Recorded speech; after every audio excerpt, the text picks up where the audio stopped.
Boa noite a todos, queridos amigos, amigas, irmãos em Cristo, que o Senhor nos abençoe e nos envolva na sua proteção.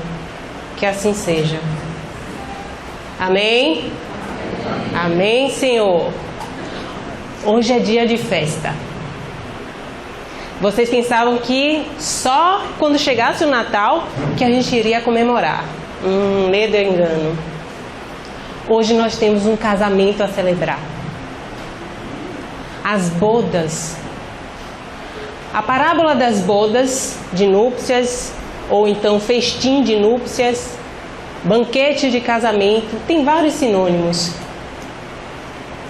Ela nos traz um significado muito profundo e condizente com o período que estamos passando, que antecede o Natal. Mas falar em parábolas, Jesus falava em parábolas, porque ele não falava diretamente, usava essas histórias. O codificador da doutrina espírita, que organizou as informações que vieram do mundo espiritual, Allan Kardec, também tinha essa mesma perturbação. Ora, porque Jesus falava com alegorias, com essas histórias, a humanidade não estava preparada para recebê-lo? Por que não falar diretamente? E, juntamente com os espíritos, ele desenvolve esse tema no Evangelho segundo o Espiritismo, lá no capítulo 18. Muitos são chamados, poucos escolhidos. Uma parábola que está no Evangelho de Mateus, capítulo 22, e no Evangelho de Lucas, lá no capítulo 14.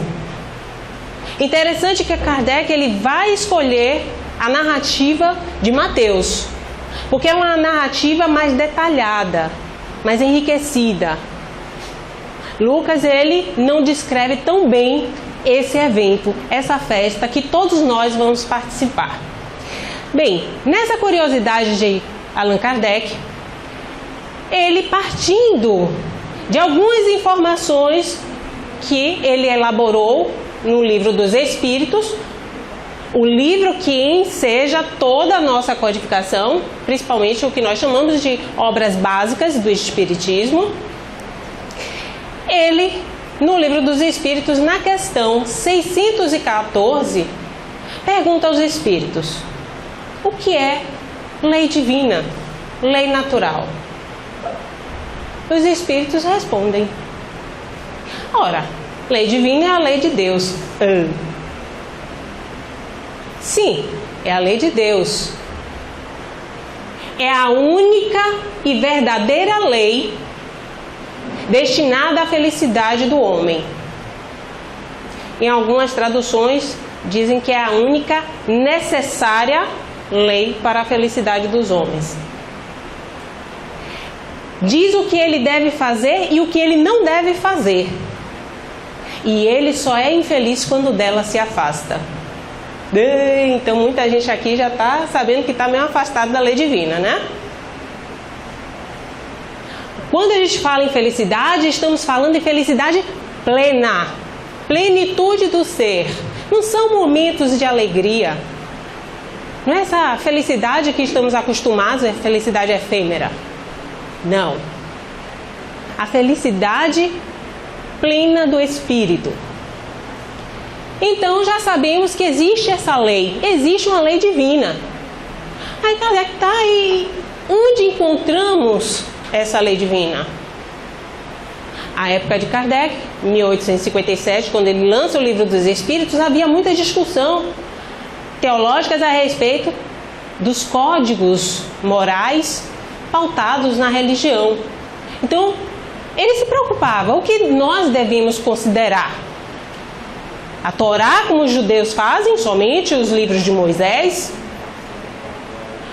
o Alcorão, O livro dos mortos? Qual vai ser a base, então, para que nós entendamos essas leis divinas? Onde está escrito? Aí os Espíritos respondem: na consciência. As leis divinas, a lei de Deus está escrita na nossa consciência. Nós trazemos conosco. Todos nós temos a lei de Deus na nossa consciência. Então já sabemos que essa lei existe, que essa lei está no livro da consciência. Agora, para aprender realmente a lição, precisamos de um professor. Didaticamente, lembremos que Allan Kardec, ele era um pedagogo, um professor, então ele seguiu essa estrutura. Temos a lei, temos o livro, agora quem é que vai nos ensinar? E então ele pergunta na questão 625 de O Livro dos Espíritos: amigos, se existe essa lei, se está na consciência e até hoje não conseguimos vislumbrar um ser humano que tenha vivenciado essa lei em toda a plenitude, quem vocês poderiam nos dizer que serviria de modelo e guia para a humanidade seguir? E eles dizem: Jesus. Alguns livros veem de Jesus. Uma das respostas mais curtas que nós temos no Livro dos Espíritos: Jesus. Jesus conhece a lei divina, Jesus sabe vivenciar essa lei em toda a sua completude. Se você quer saber como você aplica a lei divina no seu dia a dia, vede Jesus. Siga as lições de Jesus. Ele preocupado diante de tantos códigos morais que nós temos, e agora com essas informações, nossa, eu tenho que ajudar os meus irmãos espiritistas. Mais tarde nós vamos nos tornar, vamos encurtar a palavra para espíritas. Vou ajudar, porque tem uns que estão tão acostumados com receitas prontas, com aquelas preces decoradas, que eu tenho que ensinar como é que se faz prece. Eu tenho que explicar minuciosamente a mensagem, os ensinamentos, a boa nova, Jesus. Porque se nós temos um código, se vários profetas vieram e nos trouxeram a lume a lei de Deus, e ainda não estamos conseguindo vivenciá-la, aí Kardec, então eu tenho que fazer um livro que didaticamente sirva para meus irmãos aprenderem a vivenciar a lei divina. Então ele começa a elaborar o Evangelho segundo o Espiritismo, que tem toda uma estrutura também estratégica para o nosso aprendizado. Kardec, ele junta máximas dos evangelhos canônicos, os evangelhos que estão na Bíblia. Ele pinça alguns dizeres de Mateus, de Marcos, de Lucas, de João e junta-os em temáticas. Olha que joia! Então, se você só lê um evangelho, mas lá no Evangelho segundo o Espiritismo está estudando uma temática, você vai se deparar com trechos de outros evangelhos. E já começa a ter uma intimidade com a palavra de Jesus. Então, agora que temos a lei, o livro e o professor, na questão 627 de O Livro dos Espíritos, ele questiona: desde que Jesus ensinou as verdadeiras leis de Deus, qual é a utilidade do ensinamento dado pelos Espíritos? Tem eles mais alguma coisa para nos ensinar? Será?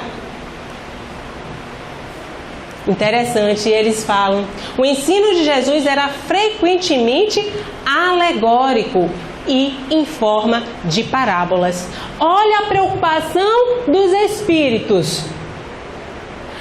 Os nossos irmãos não estão entendendo a mensagem de Jesus Porque ele falava simbolicamente, né, em palavras alegóricas, em historinhas, que hoje eu tento colocar na nossa realidade e não estou conseguindo.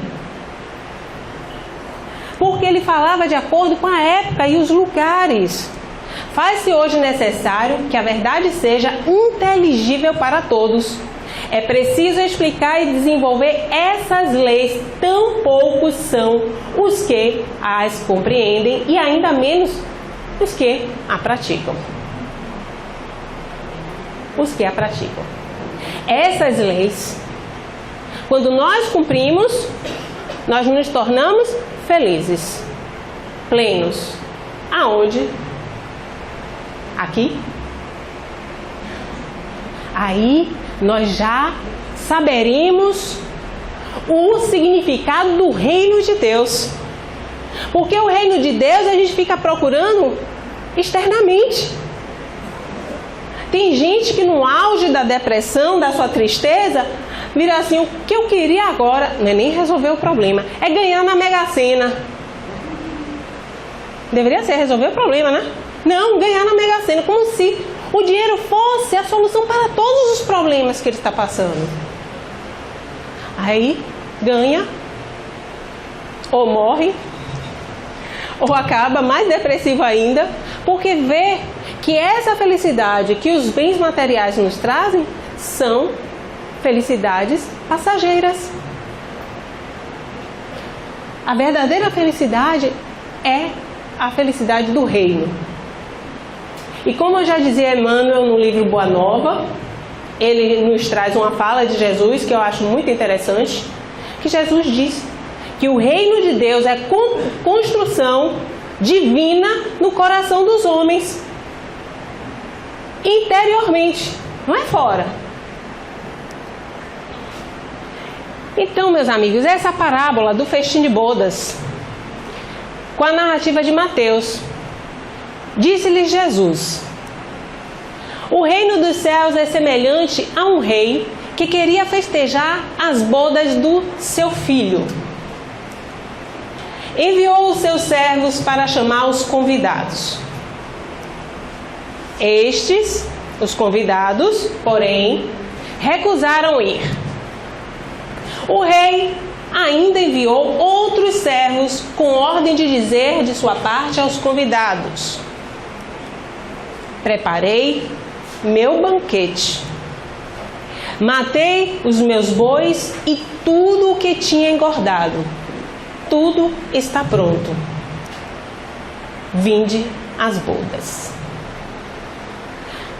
Estamos observando o convite de um rei. Um rei que tem o quê? Um reino, óbvio. Que está mandando seus servos chamarem os convidados para esse banquete de bodas. Bodas, casamento, do filho do rei. O filho do rei, Jesus, já estava se colocando neste momento para todos nós, dizendo: preste atenção, Deus, o rei, o meu reino não é deste mundo, então Deus, o meu Pai, está celebrando o meu casamento. O casamento de Jesus não era com Maria Madalena, não. O casamento de Jesus com a humanidade. Simbolicamente ele já começa a dizer isso. E os convidados recusaram-se a ir. O rei, nossa, mas imagine, quando a gente vai fazer uma festa, nós, já uma altura dessa do campeonato, que estudamos as leis divinas, o Evangelho, o Livro dos Espíritos, o Livro dos Médiuns, tem curso de médium na casa, mediunidade. Quando nós vamos dar uma festa, preparamos um jantar, os lugares à mesa e contamos com a presença daquelas pessoas que foram convidadas ou não. E não vai ninguém. É frustrante ou não é? Imagine para um rei.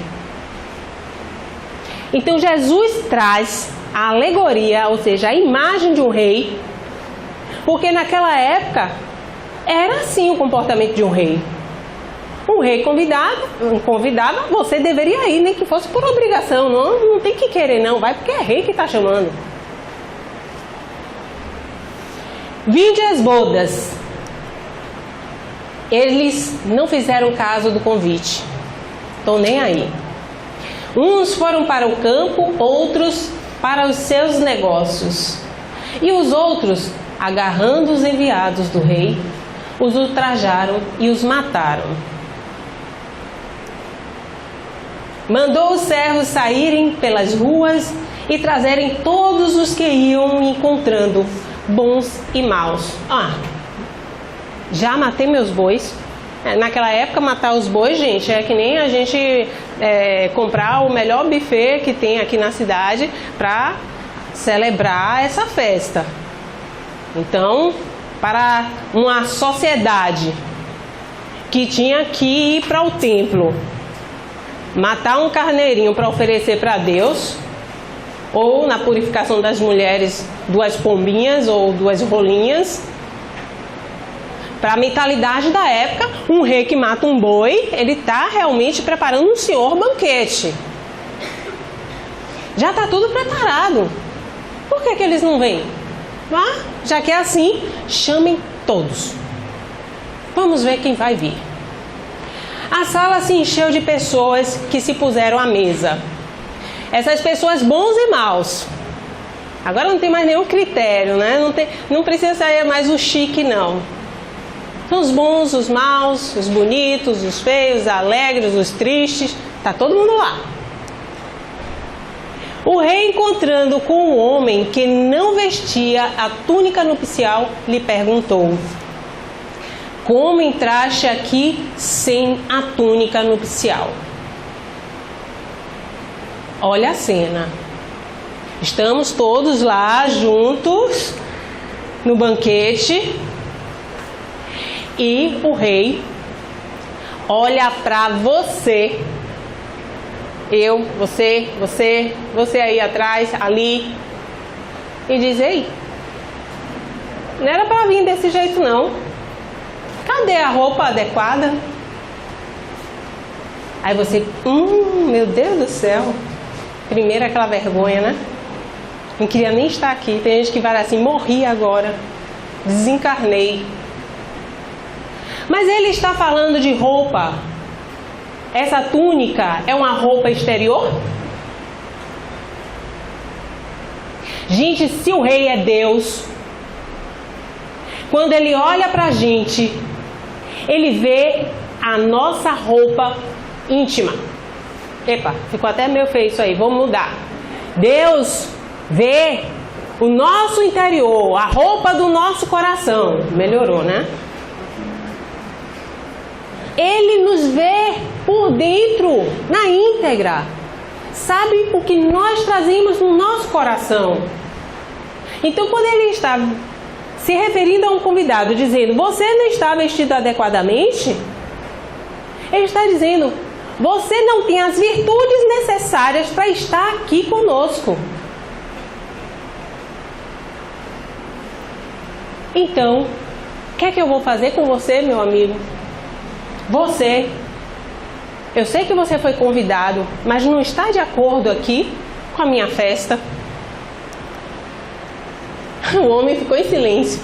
Não disse? Morri. Então, ordena o rei: atai-lhe as mãos e os pés e lançai-o nas trevas exteriores. Esse é o ponto mais complicado da parábola para o nosso entendimento.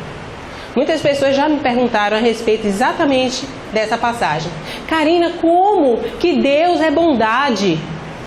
Deus não é bondoso, não. Deus é a própria bondade.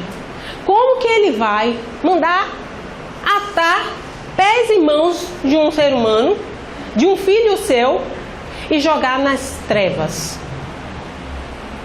exteriores, onde haverá pranto e ranger de dentes? Como que a gente consegue conceber essa ideia? Vejamos. O convidado não tinha as virtudes necessárias, não estava caracterizado espiritualmente como deveria. No momento errado, na hora errada. O que é que Deus, como um bom pai, educador, faz? Para tudo. Se você até agora teve a oportunidade de estar com todos esses convidados, no nível evolutivo deles, e não está, é porque tem algum problema. Então, vamos dar um tempo para esse espírito. Como é isso, Karina? Sabe aquelas encarnações que nós reencarnamos com milhares de planos, milhares de resgates, e a gente vem e só piora a situação. Então é nesse momento que Deus fala: deixa incapacitado de agir nesse momento, porque nesse momento eu vou agir por ele. Não acontece isso conosco em vários momentos da vida? Inclusive que nós nos sentimos incapacitados de tomar uma decisão, de dar algum passo, e nós temos que ter a humildade e lembrarmos que existe alguém muito maior que nós,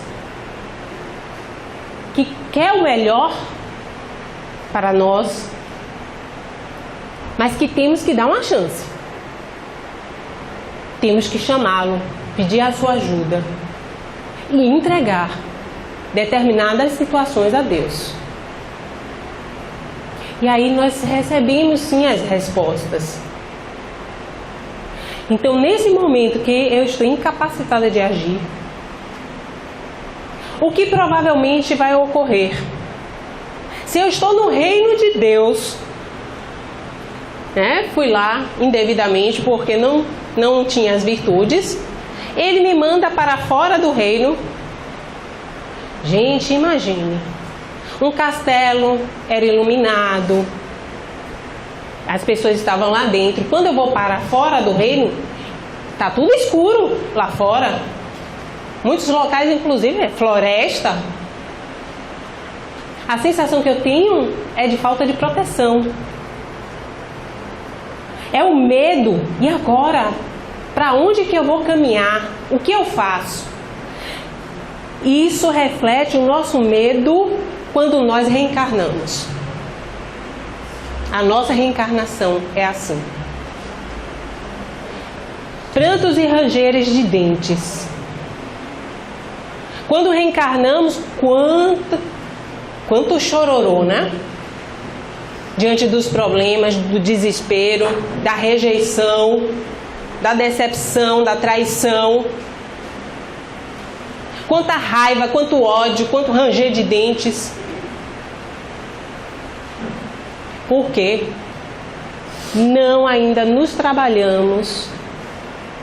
Se nós já conseguíssemos superar essa etapa de termos raiva, termos ódio, ficarmos melindrados, tristes, estaríamos vestidos e estaríamos na festa do rei. Entenderam? Vamos seguir. Muitos são chamados, mas poucos os escolhidos. Que é o título, inclusive, do capítulo 18 do Evangelho segundo o Espiritismo.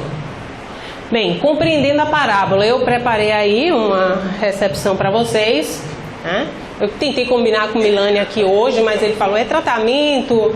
Aí eu cheguei, bem, então tá. Mas ia ter um bifezinho aqui. O reino dos céus é comparado a uma festa onde tudo é alegria e aventura. Tudo é maravilhoso. Na questão 170 de O Livro dos Espíritos, Allan Kardec vira assim, olha, os espíritos reencarnam, vão evoluindo, reencarnam. O que acontece com o espírito na sua última encarnação, depois que ele reencarnou trilhões de vezes? Os espíritos falam, ele se torna bem-aventurado. Isso lembra alguma coisa? Bem-aventurados os humildes, os mansos, pacíficos, os misericordiosos, não é isso? Um espírito bem-aventurado. Um espírito que já conseguiu adquirir todas as virtudes do reino dos céus. Representa o estado de plenitude espiritual, o ápice do processo evolutivo. Os primeiros convidados, lembremos que estamos falando de uma parábola. Parábola, história, parabolê, passar ao largo, é o significado de parábola. São historinhas objetivas, de cunho moral, que Jesus lançava para os seus seguidores. Jesus era um mestre, um rabi, para mim era um rabone, tem essa diferença porque na cultura hebraica, rabi é professor, rabi é mestre, rabone é doutor. Jesus, ele não desperdiçava nenhum momento para ensinar. Ele ensinava nas sinagogas, ele ensinava nos campos, à beira do lago de Genezaré, Tiberíades, né, tanto faz o nome. Ele subia monte para ensinar, descia monte para ensinar. Ele ia para as bodas, como foi em Canaã. Ele ia para batizado, ele ia para tudo. Mas ele ia e ensinava. Tudo tinha uma lição. Tudo os discípulos e os seguidores poderiam capturar um aprendizado. Nada era desperdiçado. Então, naquela época, se achava que os hebreus, eles estariam mais preparados para receber a boa nova, os ensinamentos de Jesus. Por quê? Porque eles sabiam a lei. Os fariseus, os saduceus, sabiam muito bem a lei. A lei, quando eu me refiro à lei, é o Torá, são os 5 livros de Moisés, que nós temos no Antigo Testamento. Sabiam os 613 mandamentos. Vocês pensavam que era só 10, né? E vocês nem sabem os 10. 613 mandamentos. Eles sabiam de cor. Mas vivenciavam? Não vivenciavam. E Jesus, quando vem com a proposta dele, que ele diz, não vim derrogar a lei, vim dar-lhe cumprimento. Quando ele vivencia esses ensinamentos, isso começa inclusive a incomodar os sacerdotes, que sabem a lei. Então eles não fizeram caso do convite, pelo contrário. Sabe aqueles convidados que mataram servos? Os convidados que mataram servos enviados pelo rei. Irados, especialmente os fariseus e os saduceus. Quando a gente fala fariseu, a gente fala uma palavra que eu costumo, no meio espírita, eu me deparo muito com isso. As pessoas falam as palavras e não sabem a profundidade do seu significado. Os fariseus, eles faziam parte da classe pobre e média. Parece até que eram riquíssimos, né? Não, pobre e média dos hebreus. E estudavam muito. Estudavam muito. Inclusive os escribas descendem deles, derivam deles. Os escribas que faziam, né, os escritos, que era tipo a nossa central do Brasil, a Fernanda Montenegro, né? Ficava lá escrevendo. Os escribas. E os saduceus da alta classe. Os chiques. Mas os saduceus, eles não acreditavam na imortalidade da alma. Aliás, eles nem acreditavam na alma. Que dirá na imortalidade da alma, na reencarnação, desses valores que os fariseus já acreditavam. Os essênios também. Então, eram indiferentes às coisas celestes e praticantes dos cultos exteriores. fazer os sacrifícios, briga com o inimigo, mas vai lá e faz o sacrifício, pede perdão, né? Acha que Deus vai ser bom para ele, enquanto ele está cheio de dívidas morais com outros da sua convivência. Os enviados nessa parábola, os profetas, foram muitos os profetas que Deus nos enviou, que antecederam Jesus. Nós conhecemos o mais falado, que é Moisés, pela sua mediunidade, que sobe ao Monte Sinai e desce com os 10 mandamentos. Mas nós temos outros profetas, Ezequiel, Isaías, Malaquias, né? Temos Elias e o João Batista, que o próprio Jesus afirma ser a reencarnação do profeta Elias. Claramente, o que eu acho interessante é que no Evangelho de Mateus, onde tem exatamente essa revelação, aqui no momento me fogem os capítulos, mas no início do Evangelho, Jesus afirma para seus discípulos que João Batista é a reencarnação de Elias. Aí quando chega lá para o final antes de começar Jesus ser julgado, é quando Jesus está preparando seus discípulos para a sua morte. Aí um deles pergunta: mas mestre, essas coisas vão ocorrer com você? Não é preciso que Elias venha? Não te falei lá no início do Evangelho que Elias já veio? Então olha a dificuldade dos próprios discípulos que conviviam com Jesus de assimilar determinadas informações. Então João Batista, o precursor, vem para, antecipadamente, né, para deixar o caminho mais preparado para Jesus. Existia uma tradição naquela época em que o rei, quando ia visitar uma outra pairagem, né, um outro local em que ele nunca teria ido, o caminho era um caminho difícil, então ele mandava antes alguns de seus servos para ajeitarem o caminho e ele conseguir fazer uma viagem mais agradável.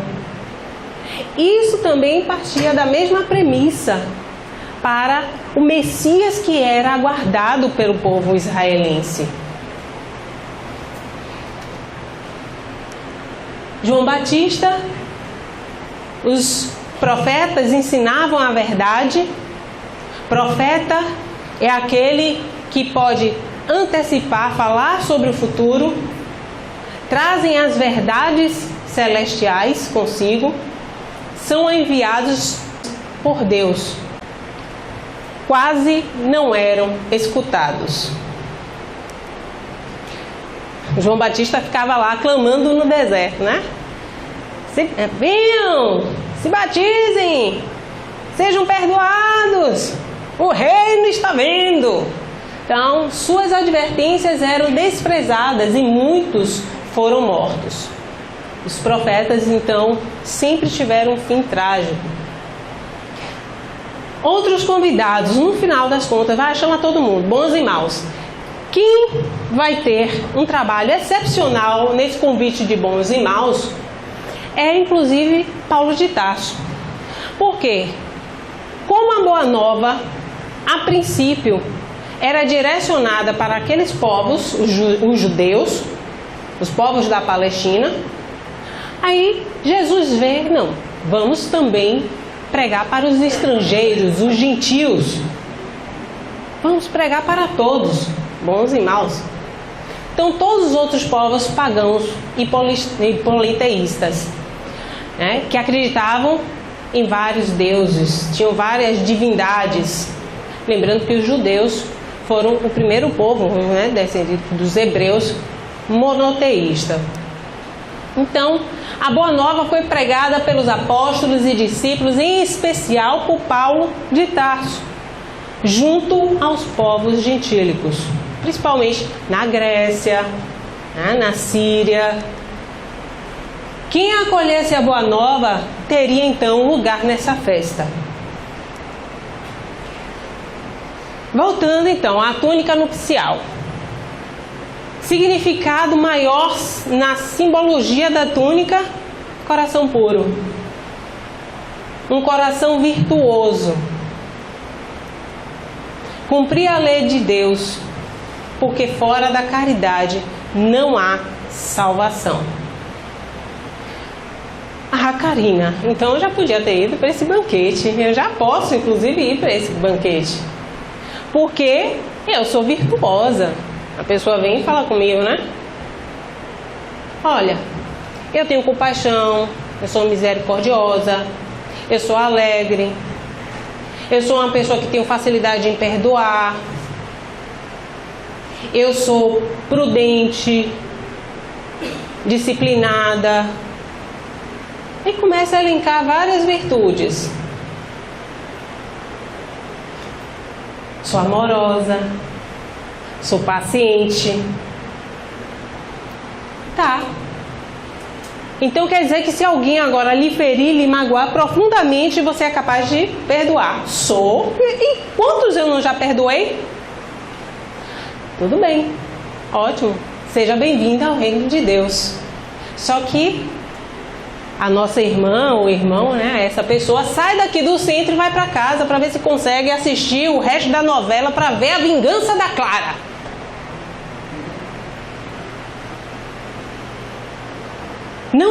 Não está se vingando de ninguém, porque ela perdoa, mas curte, gosta, sente prazer em ver os outros se vingando.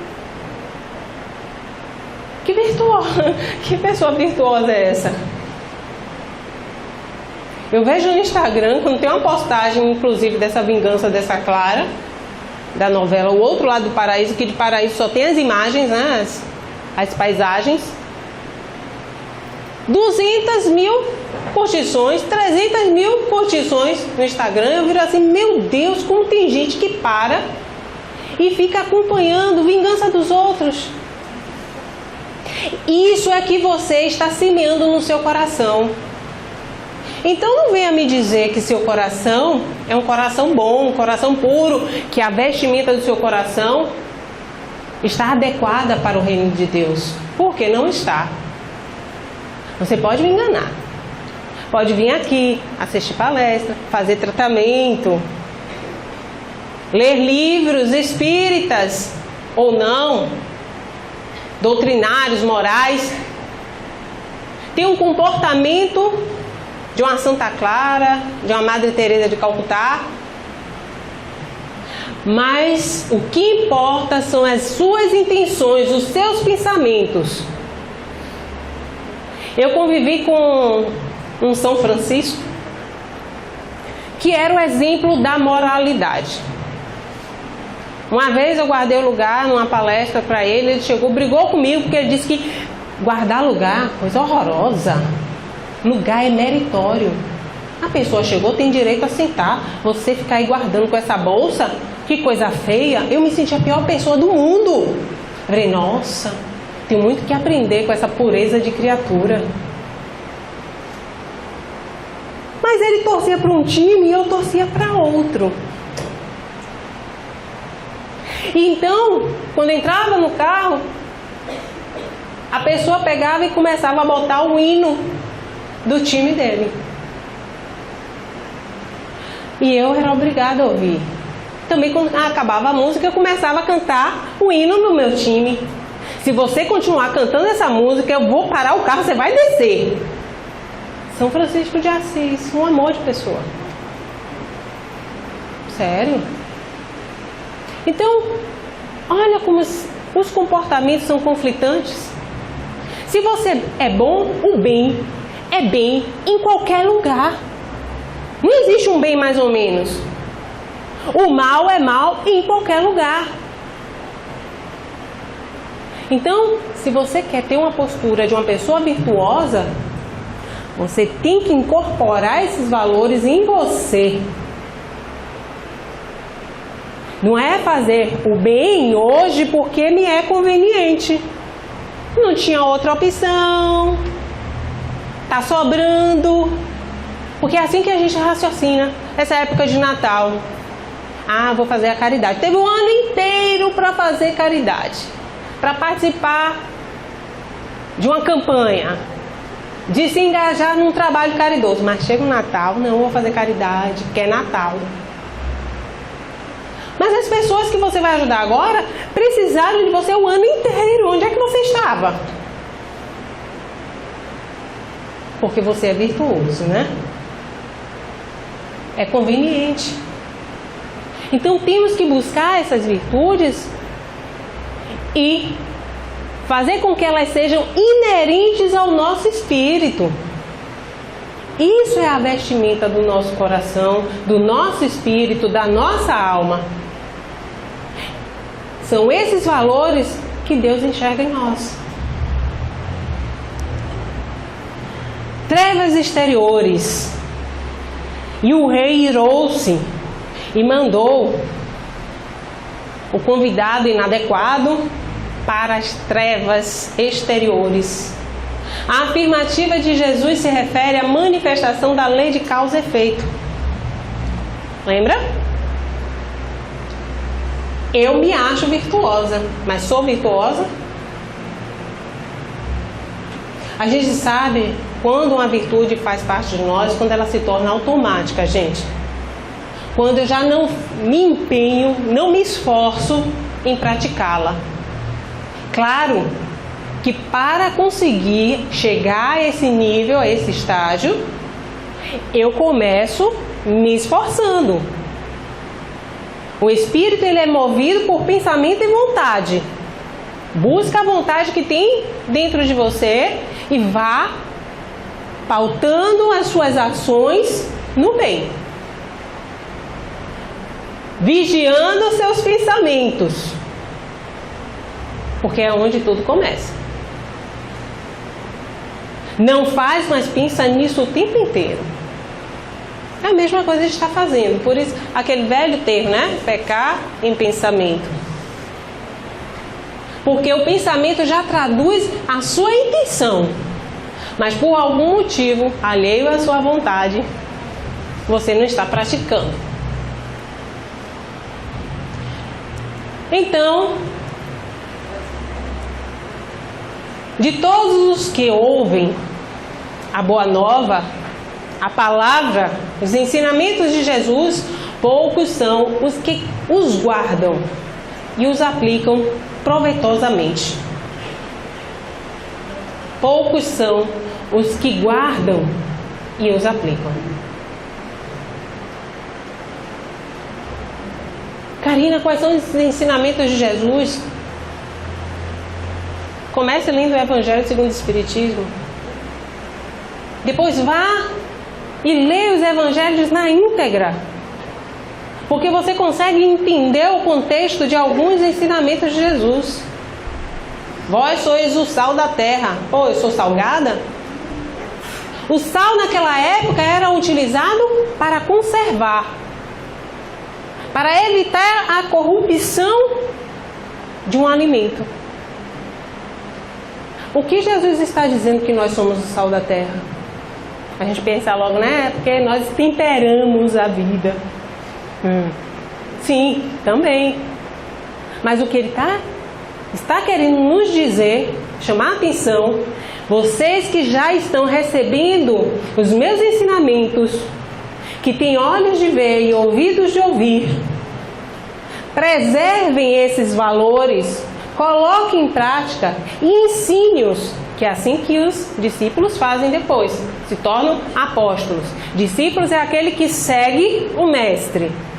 O apóstolo é aquele que depois vai divulgar os ensinos que aprendeu com o mestre. Então, quando ele diz, sois o sal da terra, tem esse significado. Sois a luz do mundo. Com tantas pessoas nas trevas, dá para entender? Cadê a luz? Existe luz em cada um de nós. Mas você está buscando? Porque para entender Jesus, nós temos que buscar compreendê-lo. Não basta que alguém chegue aqui à frente e fale a respeito dos seus ensinamentos, ou que você se interesse um dia por semana, abrir o Evangelho e ler o ensinamento. Não. Isso não é suficiente. Coloque Jesus na sua vida. Se vista com esses valores morais que Ele nos traz. Interessante que o rei tudo vê. Deus está vendo tudo. Por mais que você queira ter uma postura para me enganar os amigos, os irmãos, não é aos amigos, nem a mim, nem a mais ninguém que você deve satisfações. É a Ele. Como diz Madre Teresa de Calcutá, faça o bem, mesmo que esse bem mais tarde seja criticado, desvalorizado. Faça o bem a si mesmo, porque no final das contas você vai entender que nunca foi entre você e o outro, mas sim entre você e Deus. Tudo que você faz é para Deus. Agora, que horas do dia que você está lembrando de Deus? Quando vem a doutrinária, eu espero. Acorda! Obrigada, Deus. Obrigada, meu Deus, por estar encarnado. Hoje vou aproveitar esse dia para fazer algo edificante. Mesmo que seja algo simples.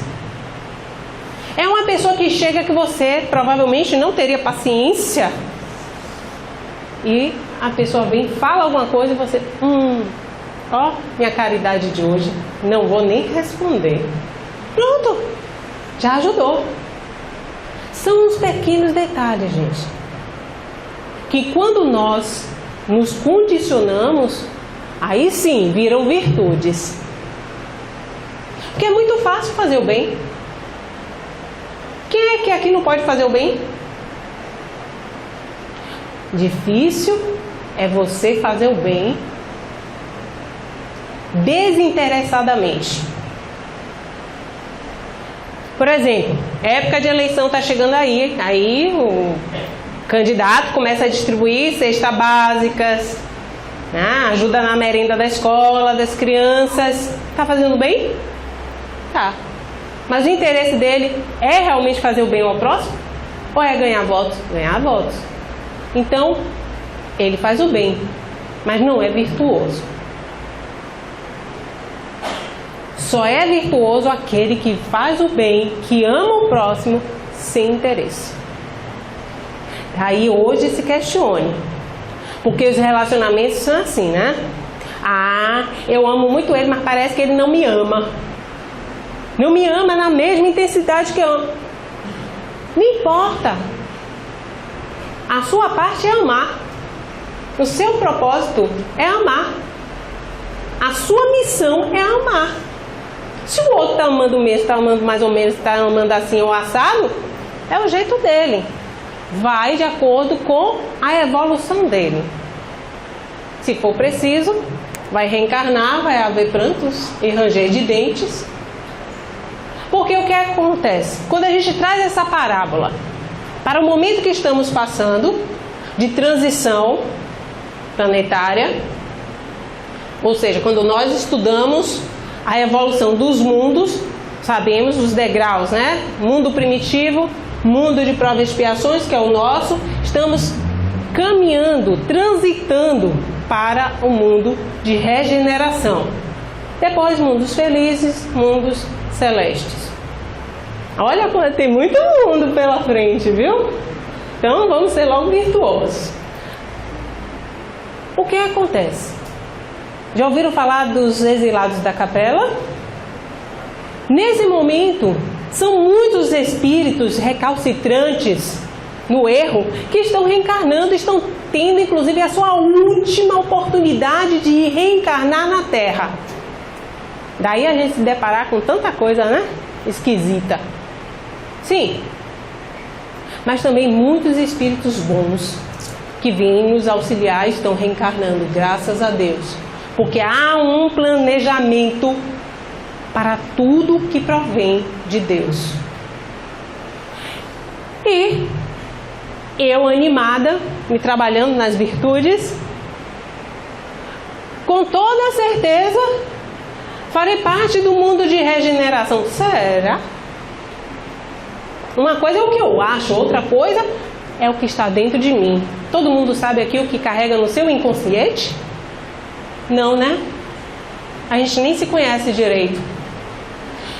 Então, chega no momento da transição. Olha, Karina, sim, a veste nupcial para ir para o planeta de regeneração. Não, aqui você não pode ficar. Você vai ficar ainda em um planeta de prova e expiações, né? Mas a Terra já está bem melhor, então vamos botar você em um outro planeta que esteja adequado para você continuar aprendendo. É que nem você achar que tirou uma nota 8, 9 ou 10 e vai passar direto, e aí depois, quando o professor chega, não, olha aqui, ó, você tirou 5 e vai ter que agora fazer novamente esse ano letivo. Aí você, não é decepcionante? Aí muitos vão dizer, mas Karina, o espírito, ele não retroage, ele não tem como retroceder na sua evolução. Não, Karina vai do jeito que estava, achando, preparadíssima para ir para o mundo de regeneração, mas não pôde porque não estava preparada, vai para o mundo de provas e expiações. E vai chegar lá, se deparar com choro e ranger de dentes, até realmente conseguir ser mansa, pacífica, misericordiosa, bondosa, espirituosa, tudosa, né? Aí sim. Então poucos se tornam dignos de entrar no reino dos céus. Não basta querer. Tem que querer e conquistar. E eu só conquisto com minhas ações. Como dizia lá na epístola de Tiago, fé sem obras é uma fé morta. Porque nós reconhecemos o crescimento espiritual de uma pessoa através de suas obras. Então muitos são chamados, mas poucos serão escolhidos. Logo em seguinte a essa temática, no capítulo 18 do Evangelho segundo o Espiritismo, vem o tema a porta estreita. Muitos querem entrar no reino dos céus pela porta larga, a porta da diversão, a porta da futilidade. Natal é o momento que nós nos sensibilizamos em relação àqueles que convivem conosco, aquele que é o nosso próximo, mas vive nas ruas e eu nem sei o nome. Mas não. Tem mais gente no shopping do que na palestra, óbvio. Preocupada. Como é que eu vou sair do shopping? Como é que eu vou entrar no shopping? São essas preocupações que nós nos perdemos. Porque damos mais importância a Mamon do que a Deus. Então, gente, verdadeiro tesouro não é aquele que você se arrisca até aqui na terra, onde as traças e a ferrugem corrói. Os ladrões vêm, roubam, minam. Não. Verdadeiro tesouro é aquele que você ajunta no céu. Esse sim. Esses valores, as traças não corroem. A ferrugem não corrói. Os ladrões não roubam, não minam. E Jesus fala algo no final fantástico. Porque onde está o seu tesouro, está o seu coração. Onde nós ajuntamos os valores que mais nos apegamos, é onde está o nosso coração. Então, o meu coração, enquanto eu estou encarnada aqui, diante de tantas lições, tantas informações, meu coração ainda tem que estar somente atraído pelos tesouros da terra? Ou finalmente eu já posso construir o meu tesouro celestial? É chegado o momento. Porque somos convidados o tempo inteiro. Jesus até hoje nos convida. É uma palestra, é um livro edificante que nós lemos. É uma palavra amiga.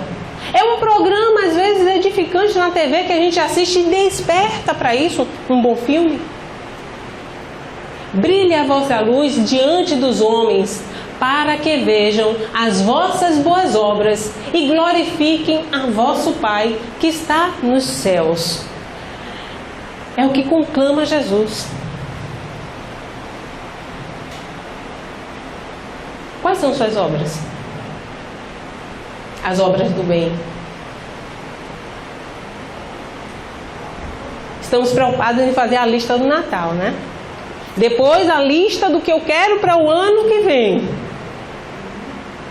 Faça uma lista do que você fez.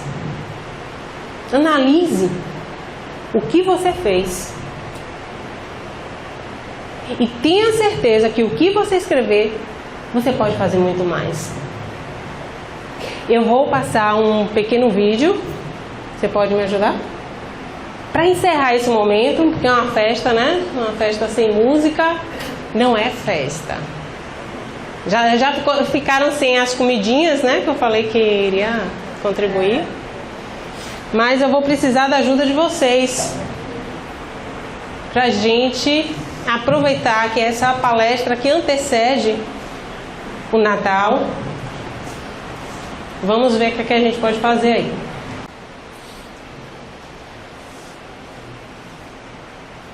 Tá? Ah, sim.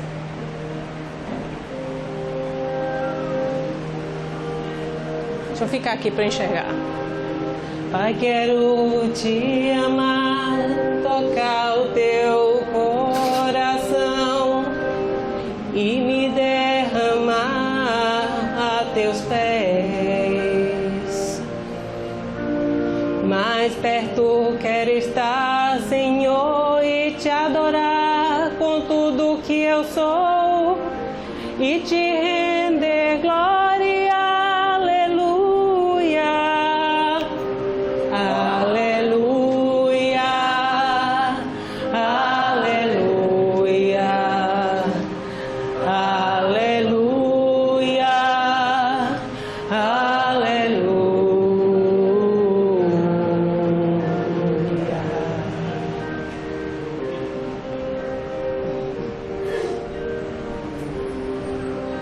Quando lutas vierem me derrubar, firmado em ti eu estarei. Tu és meu refúgio, ó Deus. E não importa onde estiver, no vale ou no monte adorarei. A ti canto glória, aleluia. Aleluia, aleluia, aleluia, aleluia.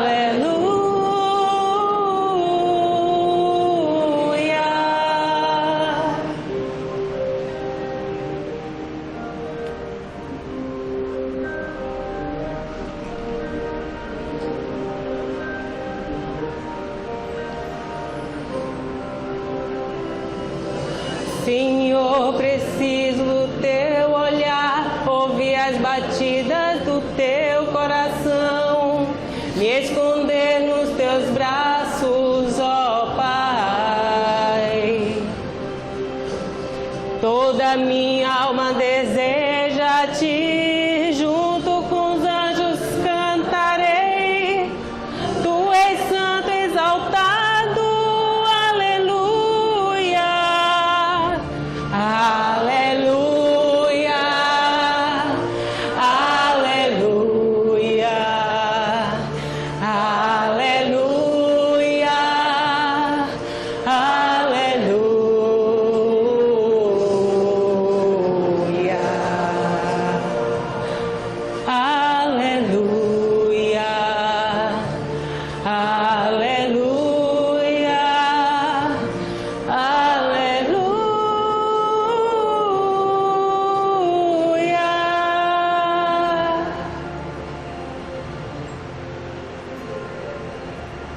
Aleluia, aleluia.